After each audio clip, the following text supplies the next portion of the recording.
नमः शिवाय। श्री रुद्र संहिता चतुर्थ खंड के 5वें अध्याय में आज की कथा है कुमार का अभिषेक।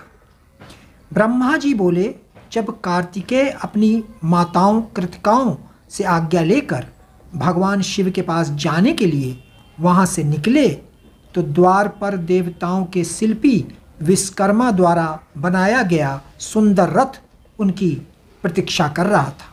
वह रथ दिव्य था और तीव्र गति से चलने वाला था। उस रथ को उनकी माता पार्वती ने उनके लिए भेजा था। उनके पार्षद उस रथ के पास खड़े हुए थे। कार्तिकेय दुखी मन से उस रथ पर चढ़ने लगे। तभी उनकी माताएं दौड़कर रोते हुए उनसे लिपट गईं और कहने लगीं कि पुत्र, हम तुम्हारे बिना क्या करें? पुत्र, हम तुमसे बहुत प्यार करते हैं। तुम्हारे बिना यहाँ रहना हमारे लिए संभव नहीं है। तुम शीघ्र ही वापस लौट आना। यह कहकर उन्होंने कार्तिकेय को हृदय से लगा लिया और भारी मन से कार्तिकेय को रोते रोते जाने की आज्ञा दी। तब कार्तिकेय ने कृतिकाओं को अध्यात्म ज्ञान प्रदान किया। तत्पश्चात कार्तिकेय उस दिव्य मनोहर रथ पर बैठ गए और वह उन्हें ले उड़े। आकाशीय मार्ग से तीव्र गति से चलता हुआ वह रथ कैलाश पर्वत पर आकर रुका। तब शिवगणों ने भगवान शिव और माता पार्वती के पास जाकर कार्तिकेय के आगमन की शुभ सूचना उन्हें दी। उनके आगमन के बारे में सुनकर भगवान शिव और देवी पार्वती बहुत प्रसन्न हुए। तत्पश्चात भगवान शिव मुझे विष्णु जी, देवी पार्वती और अन्य देवताओं को साथ लेकर उस स्थान पर पहुँचे जहाँ कार्तिकेय का रथ रुका हुआ था। सबके मन में गंगा जी से उत्पन्न उस बालक को देखने की बड़ी इच्छा थी। जब सब देवता कार्तिकेय से मिलने के लिए आ रहे थे, उस समय चारों दिशाओं में शंख और भेरी बजने लगी। सभी शिवगण नाचते गाते और उनकी जय जयकार करते हुए अपने आराध्य भगवान शिव के पुत्र को देखने के लिए चल दिए। वहां पहुंचकर सब बहुत प्रसन्न हुए। भगवान शिव ने प्रेम पूर्वक उस बालक को गोद में बैठा लिया। तब देवी पार्वती ने भी उस बालक को बहुत प्यार किया।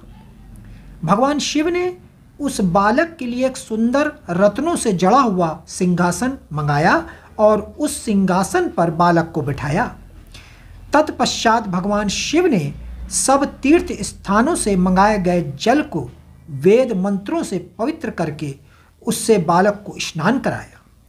6 कृतिकाओं द्वारा पोषित होने के कारण उस दिव्य बालक को कार्तिकेय के नाम से जाना गया।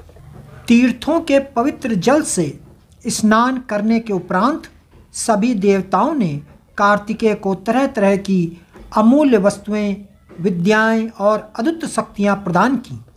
तब सर्वप्रथम देवी पार्वती ने अपने पुत्र को हृदय से लगाकर उसे चिरंजीवी होने का आशीर्वाद प्रदान किया।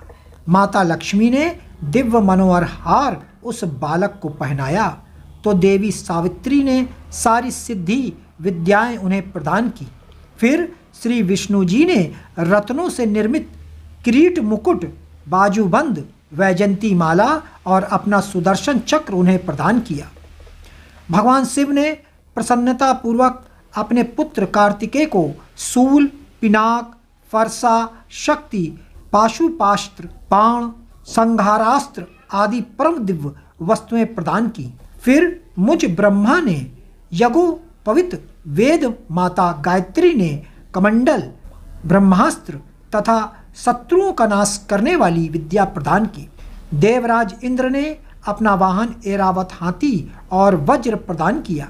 वायुदेव वरुण ने श्वेत छत्र और रत्नों की मालाएं प्रदान की। सूर्यदेव ने मन की तरह तीव्र गति से चलने वाला द्रुतगामी रथ और शरीर की रक्षा करने वाला कवच भी प्रदान किया। यमराज द्वारा दंड और समुद्र देव द्वारा उन्हें अमृत भेंट किया गया।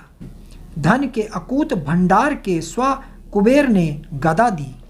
इस प्रकार सब देवताओं ने भगवान शिव के पुत्र कार्तिकेय को अनेकों प्रकार के अस्त्र शस्त्र और उपहार प्रदान किए। सभी देवताओं और शिवगणों ने उनका अभिवादन किया। इस समय वहां पर बहुत बड़ा उत्सव होने लगा। चारों ओर हर्ष की लहर दौड़ रही थी। भक्तों, आगे की कथा श्री रुद्र संहिता चतुर्थ खंड का 6वां अध्याय अवश्य सुने। ओम नमः शिवाय।